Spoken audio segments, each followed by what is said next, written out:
এবার এক ফ্রেমে দেখা মিলল বলিউড অভিনেত্রী কাঙ্গনা রানাওয়াত ও বঙ্গবন্ধুর বেশে ভাইরাল হওয়া অভিনেতা ঋষি কৌশিকের।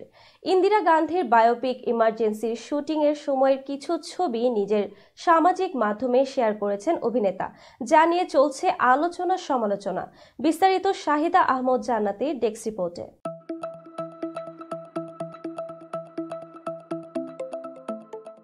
বলিউড অভিনেত্রী কঙ্গনা রনৌত গত 5 বছরে একাধিক চলচ্চিত্রে ব্যর্থতার সম্মুখীন হলেও সম্প্রতি মুক্তিপ্রাপ্ত ইমার্জেন্সি সিনেমার মাধ্যমে তিনি পুনরায় আলোচনায় এসেছেন।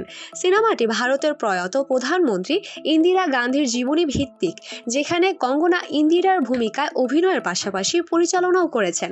এটি তার পরিচালনায় প্রথম চলচ্চিত্র। ইমার্জেন্সির প্রচারকালে বিভিন্ন দিক উন্মোচিত হলেও বঙ্গবন্ধু শেখ মুজিবুর রহমানের চরিত্রের উপস্থিতি সম্পর্কে কিছু জানা যায়নি। 17 জানুয়ারি মুক্তির পর দর্শকরা আবিষ্কার করেন যে বঙ্গবন্ধুর চরিত্রে অভিনয় করেছেন পশ্চিমবঙ্গের অভিনেতা ঋষি কৌশিক। সামাজিক মাধ্যমে ঋষি কৌশিক একটি বিহাইন্ড দ্য সিন ছবি শেয়ার করেছেন, যেখানে কঙ্গনার সঙ্গে তাকে দেখা গেছে। ছবিটি দ্রুতই নেটিজেনদের নজর কেড়ে ভাইরাল হয়। আনন্দবাজারকে দেওয়া এক সাক্ষাৎকারে ঋষি কৌশিক জানান, আমি খুবই অবাক হয়েছিলাম, কারণ আমার চেহারার সঙ্গে শেখ মুজিবুর রহমানের চেহারার কোনো মিল নেই।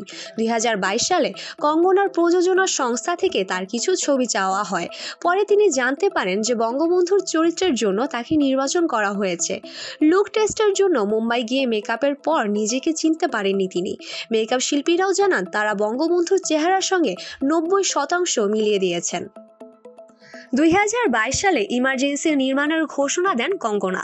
2024 সালের শুরুর দিকে শুটিং সম্পন্ন হয়।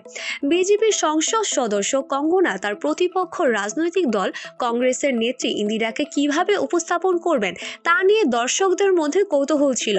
কঙ্গনা শুরু থেকেই বলেছেন, ইমার্জেন্সি কোনো বায়োপিক নয়, এটি একটি রাজনৈতিক সিনেমা। পটভূমি 1970 এর দশক, যখন ভারতে ইন্দিরা গান্ধী প্রধানমন্ত্রী ছিলেন। সিনেমায় সেই সময় রাজনৈতিক আবহ তুলে ধরার চেষ্টা করা হয়েছে। ইমার্জেন্সিতে কঙ্গনা ছাড়াও অনুপম খের, মহিমা চৌধুরী, মিলিন্দ সোমান, সতীশ কৌশিক প্রমুখ অভিনয় করেছেন। সিনেমাটি মুক্তির পর মিশ্র প্রতিক্রিয়া পেয়েছে। কঙ্গনার ইন্দিরা চরিত্রের চেহারার প্রশংসা করা হলেও সমালোচকরা চিত্রনাট্যের দুর্বলতা ও ইতিহাসের উপস্থাপন নিয়ে প্রশ্ন তুলেছেন। তবে কঙ্গনার অভিনয় ও পরিচালনার প্রচেষ্টা প্রশংসিত হয়েছে। ঋষি কৌশিকের বঙ্গবন্ধু চরিত্রে অভিনয় বাংলাদেশি দর্শকদের মধ্যে বিশেষ আগ্রহ সৃষ্টি করেছে। সামাজিক মাধ্যমে তার লুক ও অভিনয় নিয়ে আলোচনা চলছে।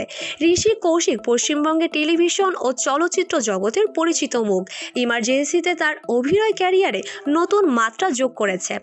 ইমার্জেন্সি সিনেমাটি বর্তমানে প্রেক্ষাগৃহে প্রদর্শিত হচ্ছে। ইতিহাস ও রাজনীতিতে আগ্রহী দর্শকদের জন্য এটি একটি গুরুত্বপূর্ণ চলচ্চিত্র। কঙ্গনা রনৌতের পরিচালনার প্রথম প্রচেষ্টা হিসেবে ইমার্জেন্সি বলিউডে একটি উল্লেখযোগ্য সংযোজন।